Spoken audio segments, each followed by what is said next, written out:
Vous écoutez Europe 1, il est 9h30, le journal des médias avec Guillaume Janton. Bonjour Guillaume. Bonjour, à la une ce matin, Vincent Bolloré menace pour la première fois de fermer Canal+. TF1 va lancer un nouveau programme inédit avec Nicolas Canteloup et les toutes dernières indiscrétions sur la prochaine saison de Danse avec les stars.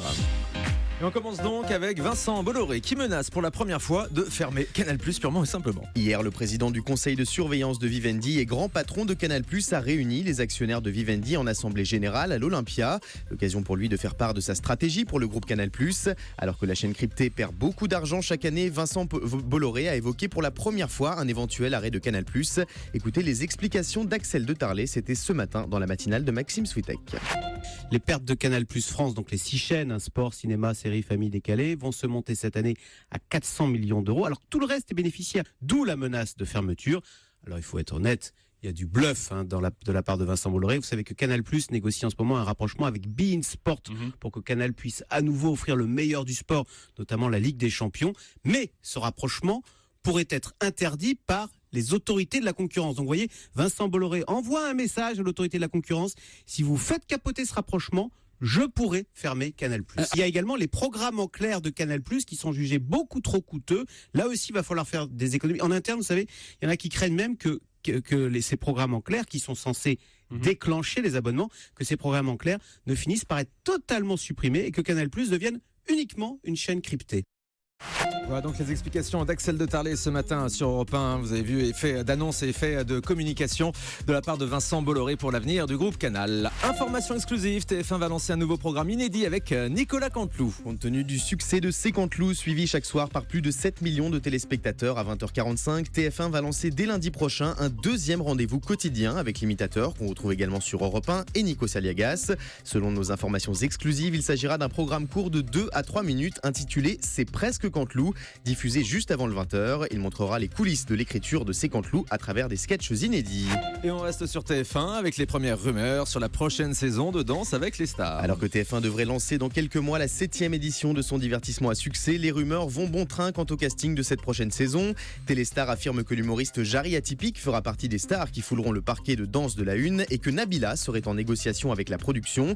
De son côté, Julien Lepers a déclaré hier soir dans Touche pas à mon poste qu'il aimerait beaucoup participer au programme. Selon nos informations, rien n'a encore été décidé côté casting. TF1 toujours, Patrick Poivre d'Arvor tacle de nouveau la chaîne. L'ancien présentateur du 20h de la Une semble toujours nourrir de la rancœur envers son ancien employeur et plus particulièrement son ancien patron, Nonce Paolini. Dans les colonnes de Téléops, PPDA dresse un portrait très critique de TF1 sous l'ère Paolini. Écoutez plutôt, avec Paolini, TF1 a connu une période de normalisation, manque d'ambition, perte totale de singularité et baisse d'audience. Résultat, la chaîne ressemble désormais à un robinet diffusant des séries américaines et de la télé-réalité. PPDA explique également regretter les autres patrons de la Une qu'il a connus comme Maurice Ulrich et Étienne Moujotte. PPDA qui était viré par Nonce Paolini, on peut le rappeler. TMC prépare en secret une série de Prime sur l'immobilier. Selon nos informations exclusives, la petite sœur de TF1 vient de lancer un casting pour trouver un duo d'animateurs qui prendrait les rênes de cette nouvelle émission consacrée à l'immobilier. Il s'agit d'un format britannique qui ressemble fortement à Recherche, appartement ou maison. Cette série de Prime devrait être diffusée dans les semaines à venir sur TMC. Christophe de Chavannes a tourné cette semaine son Vivement Dimanche avec Michel Drucker. L'un des plus grands animateurs du petit écran a reçu, selon ses dires, un beau cadeau de la part de Michel Drucker. Il va s'installer ce week-end sur le fameux canapé rouge de Vivement Dimanche. Alors qu'il s'apprête à ressusciter la tournée H tendre et tête de bois à partir du 4 novembre prochain, Christophe de Chavannes nous en dit plus sur ceux qui l'accompagneront lors de cette émission événement. Des amis de longue date de tous horizons comme Sheila, mais aussi ses filles Pauline et Ninon. Écoutez-le au micro d'Europe 1. Je peux vous parler de Zabou, Zabou Bretman, donc, qui est une fille que j'adore, que j'aime beaucoup, on se connaît depuis tant d'années. Laurent Ruquier et Marco Fogiel, ce sont deux personnes que je fréquente de mon métier et en dehors de mon métier. Donc à peu près même les deux seuls que je fréquente en dehors du métier. Donc j'étais content de les avoir, ce sont mes potes. Et puis Patrice Carmouze évidemment, et puis Jean-Pierre Pernaut parce que Jean-Pierre c'était une aventure de 19 ans. Michel m'a dit qu'il voulait rencontrer mes filles et les interviewer. Je ne suis pas très pour ce genre de choses. Je lui ai dit, je sais pas, je vais voir, je vais réfléchir. Et puis, de toute façon, mes filles sont grandes, donc je leur en ai parlé. Et puis, elles ont été OK pour le faire. J'ai plus été au courant de rien. Ils se sont débrouillés. Voilà, et j'ai pris ça en pleine poire. Christophe de Chavannes qui sera donc l'invité de Michel Drucker dimanche sur France 2. M6 réfléchit à un talk show pour ces samedis après-midi. Après l'arrêt de Y'a que les imbéciles qui ne changent pas d'avis, le talk show de Valérie Damido diffusé il y a 2 ans, M6 réfléchirait à lancer un nouveau programme du genre dans cette case du samedi après-midi. Pour la présentation, Téléstar révèle que la chaîne aurait en tête un duo d'animateurs et plus particulièrement Karine Ferry et Stéphane Plaza.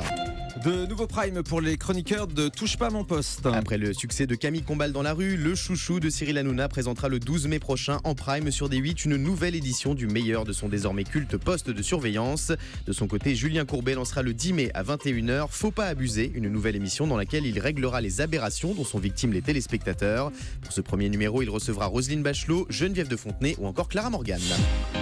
Allez, on termine avec le chiffre du jour. 4 comme les 4 primes que va présenter le chroniqueur de Canal+, Sébastien Toen, prochainement sur D17. L'ancien trublion d'Action Discrète proposera hashtag ou dièse, un jeu intergénérationnel dans lequel des stars défendent leur génération. Ce nouveau format sera produit par H2O, la société de production de Cyril Hanouna. C'était le journal des médias de Guillaume Janton. Merci beaucoup.